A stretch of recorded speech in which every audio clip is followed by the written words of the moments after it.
ಎಲ್ಲರಿಗೂ ನಮಸ್ಕಾರ. ಕರ್ನಾಟಕದ ಪೊಲೀಸ್ ಇಲಾಖೆಯಲ್ಲಿ ಖಾಲಿರುವಂತಹ ಸಿವಿಲ್ ಪೊಲೀಸ್ ಕಾನ್ಸ್ಟೇಬಲ್ ಹುದ್ದೆಯ ನೇಮಕಾತಿಗೆ ಸಂಬಂಧಿಸಿದಂತೆ ಇದೀಗ ಕರ್ನಾಟಕ ಪೊಲೀಸ್ ಇಲಾಖೆಯ ಕಡೆಯಿಂದ ಅಧಿಕೃತವಾಗಿ ಈ ಒಂದು ಸಿವಿಲ್ ಪೊಲೀಸ್ ಕಾನ್ಸ್ಟೇಬಲ್ ನೇಮಕಾತಿಯ ದೈಹಿಕ ಪರೀಕ್ಷೆಗೆ ಸಂಬಂಧಿಸಿದಂತೆ ಒಂದು ಇಮೇಲ್ ನೋಟಿಸ್ ಬಂದಿರುವಂತದ್ದು. ಆದ್ದರಿಂದ ಪರೀಕ್ಷೆ ಬರೆದಿರುವಂತಹ ಎಲ್ಲ ಅಭ್ಯರ್ಥಿಗಳು ವಿಡಿಯೋನ ಪೂರ್ತಿ ನೋಡಿ ಮಾಹಿತಿಯನ್ನು ತಿಳ್ಕೊಳ್ಳಿ. ಮೊದಲಿಗೆ ನೀವು ಸ್ಕ್ರೀನ್ ಮೇಲೆ ಕಾಣ್ತಾ ಇರೋ ಹಾಗೆ ಇದು ಪೊಲೀಸ್ ಇಲಾಖೆಯ ಕಡೆಯಿಂದ ಅಧಿಕೃತವಾಗಿ ಬಂದಿರುವಂತಹ ಇಮೇಲ್ ಸಂದೇಶ ಆಗಿರ್ತದೆ. ಈ ಒಂದು ನೋಟಿಸ್ ನಲ್ಲಿ ಸಿವಿಲ್ ಪೊಲೀಸ್ ಕಾನ್ಸ್ಟೇಬಲ್ ನೇಮಕಾತಿಗೆ ಸಂಬಂಧಿಸಿದಂತೆ ಯಾವೆಲ್ಲ ವಿಷಯಗಳ ಬಗ್ಗೆ ಮಾಹಿತಿಯನ್ನು ತಿಳಿಸಲಾಗಿದೆ ಅನ್ನೋದ್ರ ಬಗ್ಗೆ ನೋಡ್ತಾ ಹೋಗೋಣ. ಮೊದಲಿಗೆ ಈ ನೋಟಿಸ್ ನಲ್ಲಿ ನೋಡ್ತಾ ಹೋಗೋದಾದ್ರೆ 2026-27 ಸಾಲಿನ ಪೊಲೀಸ್ ಕಾನ್ಸ್ಟೇಬಲ್ ಸಿವಿಲ್ ಉಳಿಕೆ ಮೂಲ ವೃಂದದ 3395 ಹುದ್ದೆಗಳು ಮತ್ತು ಕಲ್ಯಾಣ ಕರ್ನಾಟಕ ಮೀಸಲಾತಿ 596 ಹುದ್ದೆಗಳ ನೇಮಕಾತಿಗಾಗಿ ಲಿಖಿತ ಪರೀಕ್ಷೆಯನ್ನ ದಿನಾಂಕ 2/8/2026 ರಂದು ಕೆಎ ವತಿಯಿಂದ ನಡೆಸಲಾಗಿದ್ದು, ಸಿಪಿಸಿ ನೇಮಕಾತಿ ನಿಯಮದಂತೆ ಲಿಖಿತ ಪರೀಕ್ಷೆಯ ನಂತರ ದೈಹಿಕ ಪರೀಕ್ಷೆಗಾಗಿ ಪ್ರತಿ ಹುದ್ದೆಗೆ 1:5 ಅನುಪಾತದನ್ವಯ ದೇಹದಾಂಡ್ಯತೆ ಮತ್ತು ಸಹಿಷ್ಣುತೆ ಪರೀಕ್ಷೆಯನ್ನ ಅರ್ಹ ಅಭ್ಯರ್ಥಿಗಳಿಗೆ ನಡೆಸಬೇಕಾಗಿರುತ್ತದೆ. ಸದರಿ ಪಿಇಟಿ ಪಿಎಸ್ಟಿಗಾಗಿ ಮಾನ್ಯ ಡಿಜಿ ಮತ್ತು ಐಜಿಪಿ ಅವರ ಜ್ಞಾಪನ ಮತ್ತು ಸುತ್ತೋಲೆ ದಿನಾಂಕ 11/8/2026 ಕಡೆಗೆ ತಮ್ಮ ಗಮನ ಸೆಳೆಯಲಾಗಿದೆ ಅಂತ ತಿಳಿಸಲಾಗಿದೆ. ಅಂದ್ರೆ ನಿನ್ನೆ ಮಾಡಿರುವಂತಹ ವಿಡಿಯೋದಲ್ಲಿ ನಾನು ಹೇಳಿದ್ದೆ, ಕರ್ನಾಟಕ ಪೊಲೀಸ್ ಇಲಾಖೆಯ ಕಡೆಯಿಂದ ಈ ಒಂದು ಸಿವಿಲ್ ಪೊಲೀಸ್ ಕಾನ್ಸ್ಟೇಬಲ್ ನೇಮಕಾತಿಯ ದೈಹಿಕ ಪರೀಕ್ಷೆಯನ್ನು ನಡೆಸಲಿಕ್ಕೆ ಜಿಲ್ಲಾವಾರು ಪೊಲೀಸ್ ಸಿಬ್ಬಂದಿಗಳಿಗೆ ತಯಾರಿಗಳನ್ನು ನಡೆಸುವಂತ ಮಾಹಿತಿ ಬಂದಿತ್ತು.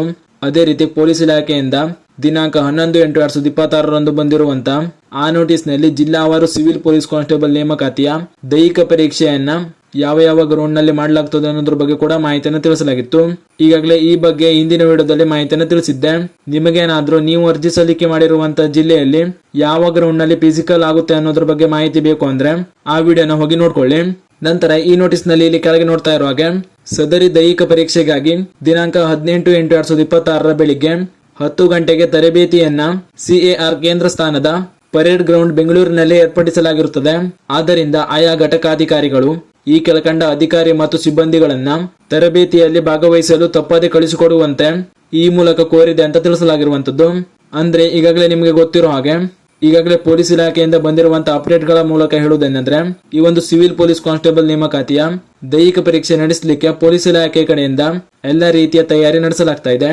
ಈಗ ಕೇವಲ ಕೆಎ ಕಡೆಯಿಂದ ಅಭ್ಯರ್ಥಿಗಳು ಈ ಒಂದು ಸಿವಿಲ್ ಪೊಲೀಸ್ ಕಾನ್ಸ್ಟೇಬಲ್ ನೇಮಕಾತಿಯ ಪರೀಕ್ಷೆಯಲ್ಲಿ ಜಿಲ್ಲಾವಾರು ಪಡೆದಿರುವಂತಹ ಅಂಕಪಟ್ಟಿಯನ್ನು ಬಿಡುಗಡೆ ಮಾಡಬೇಕಾಗಿರ್ತದೆ.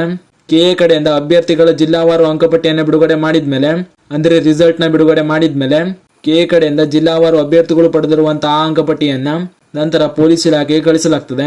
ಪೊಲೀಸ್ ಇಲಾಖೆಗೆ ಜಿಲ್ಲಾವಾರು ಅಭ್ಯರ್ಥಿಗಳ ಪಟ್ಟಿ ಯಾವಾಗ ಸಿಗುತ್ತದೋ ಆಗ ಪೊಲೀಸ್ ಇಲಾಖೆ ಕಡೆಯಿಂದ ದೈಹಿಕ ಪರೀಕ್ಷೆಗಾಗಿ ಜಿಲ್ಲಾವಾರು 1:5 ಅನುಪಾತದ ಆಯ್ಕೆ ಪಟ್ಟಿಯನ್ನು ಬಿಡುಗಡೆ ಮಾಡಲಾಗ್ತದೆ.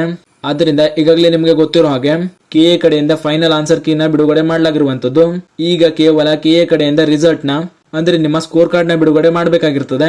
ಎಕ್ಸ್ಪೆಕ್ಟೆಡ್ ಆಗಿ ಹೇಳೋದಾದ್ರೆ ಕೆಎ ಕಡೆಯಿಂದ ಈ ಒಂದು ಅಂಕಪಟ್ಟಿಯನ್ನ ಆಗಸ್ಟ್ ಕೊನೆಯ ವಾರದ ಒಳಗಾಗಿ ನಿಮ್ಗೆ ಈ ಲಿಸ್ಟ್ ನ ಬಿಡುಗಡೆ ಮಾಡುವ ಸಾಧ್ಯತೆ ಇದೆ.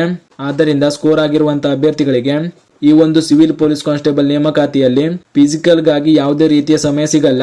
ನೀವು ಈಗಾಗಲೇ ಕೀ ಆನ್ಸರ್ ನೋಡಿರ್ತೀರಾ. ನೀವೇನಾದ್ರೂ 60ಕ್ಕಿಂತ ಹೆಚ್ಚು ಅಂಕಗಳನ್ನ ಪಡೆದಿದ್ರೆ ನಿಮ್ಮ ಫಿಸಿಕಲ್ ಸ್ಟಾರ್ಟ್ ಮಾಡ್ಕೊಳ್ಳಿ. ಯಾಕಂದ್ರೆ ಕೆಎ ಕಡೆಯಿಂದ ರಿಸಲ್ಟ್ ಬಿಟ್ಟ ಮೇಲೆ ಮುಂದೆ ನಿಮಗೆ ಫಿಸಿಕಲ್ ಗಾಗಿ ಹೆಚ್ಚಿನ ದಿನ ಸಿಗೋದಿಲ್ಲ. ಈಗಾಗಲೇ ಪೊಲೀಸ್ ಇಲಾಖೆಯಿಂದ ಬರ್ತಿರುವಂತಹ ಅಪ್ಡೇಟ್ ನ ನೋಡಿದ್ರೆ ನಿಮ್ಗೆ ಕೆಎ ಕಡೆಯಿಂದ ರಿಸಲ್ಟ್ ನ ಬಿಟ್ಟ ಮೇಲೆ 1 ಅಥವಾ 2 ವಾರದ ಒಳಗಾಗಿ ಫಿಸಿಕಲ್ ನಡೆಸೋ ಸಾಧ್ಯತೆ ಇದೆ. ಆದ್ದರಿಂದ ನಿಮ್ಮ ಪ್ರಾಕ್ಟೀಸ್ ನ ಸ್ಟಾರ್ಟ್ ಮಾಡ್ಕೊಳ್ಳಿ. ಈ ನೋಟಿಸ್ ನಲ್ಲಿ ಈಗ ಏನನ್ನ ತಿಳಿಸಲಾಗಿದೆ ಅಂದ್ರೆ ಈ ಒಂದು ಸಿವಿಲ್ ಪೊಲೀಸ್ ಕಾನ್ಸ್ಟೇಬಲ್ ನೇಮಕಾತಿಯ ದೈಹಿಕ ಪರೀಕ್ಷೆಯನ್ನ ನಡೆಸಲಿಕ್ಕೆ ಎಲ್ಲಾ ಜಿಲ್ಲಾವಾರು ಘಟಕಗಳಿಗೆ ಆದೇಶ ನೀಡಲಾಗಿರುವಂತದ್ದು. ಫಿಸಿಕಲ್ ನ ಯಾವ ರೀತಿ ನಡೆಸಬೇಕು ಅನ್ನೋದ್ರ ಬಗ್ಗೆ ಆ ಒಂದು ಜಿಲ್ಲಾವಾರು ಘಟಕದಲ್ಲಿ ನೇಮಕ ಮಾಡಿರುವಂತಹ ಸಿಬ್ಬಂದಿಗಳಿಗೆ ಯಾವ ರೀತಿ ಫಿಸಿಕಲ್ ನಡೆಸಬೇಕು ಅನ್ನೋದ್ರ ಬಗ್ಗೆ ಪೊಲೀಸ್ ಇಲಾಖೆಯಿಂದ ಎಲ್ಲಾ ಘಟಕಗಳಿಂದ ಸಿಬ್ಬಂದಿಗಳನ್ನ ಬೆಂಗಳೂರಿಗೆ ಕರೆಸಿಕೊಂಡು ಅವರಿಗೆ ತರಬೇತಿ ನೀಡಬೇಕು ಅನ್ನೋ ಕಾರಣದಿಂದ ಈ ಒಂದು ನೋಟಿಸ್ ನ ಜಿಲ್ಲಾವಾರು ಘಟಕಗಳಿಗೆ ಕಳಿಸಲಾಗಿರುವಂತದ್ದು. ಆದ್ದರಿಂದ ಪೊಲೀಸ್ ಇಲಾಖೆಯಿಂದ ಬಂದಿರುವಂತಹ ಎಲ್ಲ ಮಾಹಿತಿಗಳನ್ನ ನೋಡಿದ್ಮೇಲೆ ನಿಮ್ಗೆ ಸಿವಿಲ್ ಪೊಲೀಸ್ ಕಾನ್ಸ್ಟೇಬಲ್ ದೈಹಿಕ ಪರೀಕ್ಷೆಗಾಗಿ ಇನ್ನೂ ಹೆಚ್ಚಿನ ಸಮಯ ಇಲ್ಲ ಅನ್ನೋದ್ರ ಬಗ್ಗೆ ಮಾಹಿತಿ ಸಿಗ್ತಾ ಇದೆ. ಈ ಮಾಹಿತಿಯನ್ನ ಪರೀಕ್ಷೆ ಬರೆದಿರುವಂತಹ ನಿಮ್ಮ ಸ್ನೇಹಿತರು ಶೇರ್ ಮಾಡಿ ಅವರು ಕೂಡ ತಿಳಿಸಿ. ಹಾಗೂ ಇದೇ ರೀತಿ ಮುಂಬರುವಂತಹ ಅಪ್ಡೇಟ್ ಗಳಿಗಾಗಿ ಚಾನಲ್ ನ ಸಬ್ಸ್ಕ್ರೈಬ್ ಮಾಡಿ ಅಂತ ಹೇಳ್ತಾ ಈ ವಿಡಿಯೋನ ಇಲ್ಲಿಗೆ ಮುಗಿಸ್ತಾ ಇದ್ದೀನಿ. ಧನ್ಯವಾದಗಳು.